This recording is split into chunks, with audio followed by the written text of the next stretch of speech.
There's a story they tell at Briar Ridge Hospital. It's not in any official handbook, but it's etched into the very walls. Old nurses whisper it during their graveyard shifts, their voices barely audible over the hum of the machines. Doctors, the ones who pride themselves on logic, laugh it off. Yet strangely, they never ever assign a patient to room 313. It's a silent, unspoken rule, a chilling secret passed down through generations of staff. Because room 313 doesn't exist, not officially anyway. Not on any blueprint, not on any hospital map. It's been wiped from the records, a phantom space in a building full of suffering. And yet, somehow people still end up there. They vanish only to reappear with vacant eyes and stories of impossible horrors. I was one of them. I walked into the void and I barely made it back. It was 2019. I had just started as an overnight custodian at Briar Ridge. It was a crumbling little hospital, tucked away in the dense, whispering woods outside Elmsworth. Nothing fancy, just peeling paint and fluorescent lights that flickered like dying stars. The air always felt heavy, thick with the scent of antiseptic and something else, something old and stagnant. Every creak of the building echoed, making the silence feel even more profound, more menacing. That night I was in the East Wing, mopping up after a code blue. The air was still charged with the panic that had just unfolded. Every room had its number painted in stark black above the door, a clear, logical sequence. 311, 312, then strangely a door with no number at all. It was just there, an unmarked void in the hallway. A faint, sickly light seeped from under the crack, pulsing with an unnatural glow. I didn't remember that door. I'd walked that hall every single night for weeks, memorizing every detail. But curiosity, that insidious little demon, wins. It always does, especially when you're young and think you're invincible. My hand trembled as I reached for the cold metal handle. A shiver ran down my spine, a premonition I should have heeded. But the lure of the unknown was too strong, pulling me in like a moth to a deadly flame. I pushed the door open. The air inside hit me like a physical blow, an icy blast that stole my breath. The walls were grey and smooth, like polished concrete, devoid of any warmth or life. One single rusted bed stood in the center. Above it, a bare bulb flickered erratically, casting dancing shadows that seemed to writhe and twist. I turned to leave, a sudden, overwhelming dread washing over me, but the door slammed shut behind me.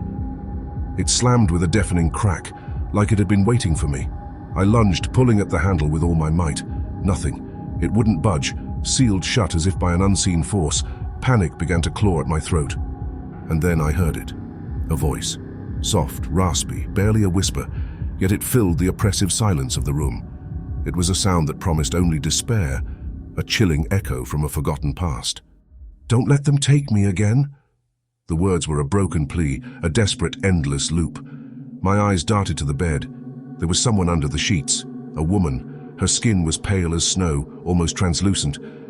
Her hair was matted and wet, clinging to her face, and her eyes were hollowed out, staring into nothingness.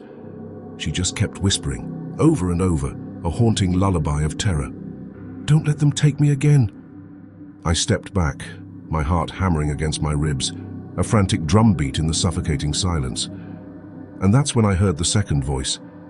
It was right behind me, a deep, guttural whisper that seemed to vibrate through my very bones. "She's already ours." I spun around, my breath catching in my throat. No one was there, just an unbearable cold, a heavy, suffocating chill that pressed in on me from all sides. The air itself felt like a shroud. I looked back at the bed, my eyes wide with disbelief. It was empty, the sheets folded, neat, tucked in, like no one had been there at all. The woman, the voice, the terror. Had it all been a hallucination? But then I saw the walls. They had changed. Now they were covered in deep, angry claw marks, thousands of them. Like someone or something had tried desperately to escape, tearing at the concrete until their fingers bled. I tore the door open, the handle suddenly yielding with a sickening clunk. I didn't look back.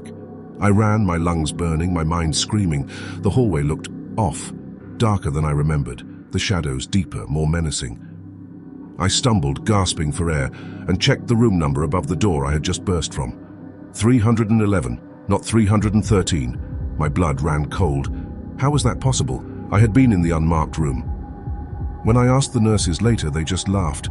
their eyes holding a strange, knowing glint. There's no 313. Never has been. But I couldn't shake the feeling. So, I checked the old hospital logs deep in the dusty archives. And there it was. Eliza Wren, died 1997, strangled in her bed in room 313. The room was closed down after that, sealed, wiped off the maps. But I'd been there. I had seen her. After that night, my phone started ringing, always at 3:13 a.m., a blocked number. I'd answer, my hand shaking, my heart pounding, and I'd hear nothing, just the faint sound of crying. Sometimes a whisper. "Don't let them take me." It was her voice, Eliza Wren. I tried to ignore it, to tell myself it was just a prank, a nightmare. But the voice kept coming back, a relentless tormentor pulling me back into the darkness. So I went back. I had to know, I had to understand. But the hallway had changed again. There was no unmarked door, just a solid, unbroken wall where it should have been. My stomach dropped. Except there was a handprint, small, child-sized, pressed into the paint as if someone had pushed against it with all their might. And it was still wet. I reached out, my fingers trembling, and touched it. And I swear, something pulled me in. A cold, unseen force dragged me through the solid wall into the suffocating darkness. Now, I don't know where I am. There's no clock, no light, just a bed. The air is cold, heavy with the scent of decay and despair, and a voice that won't stop, a constant chilling whisper in the darkness. Don't let them take me again. I think I'm in room 313 now, and I don't think I'm alone. And if you're hearing this, it means the door is open again. It means the whispers have found a new way out. Don't go in. If you ever find yourself near Briar Ridge or hear a story about a room that doesn't exist, turn away. Share this chilling tale with someone who needs to hear it, and hit that like button if you dare to face the unknown.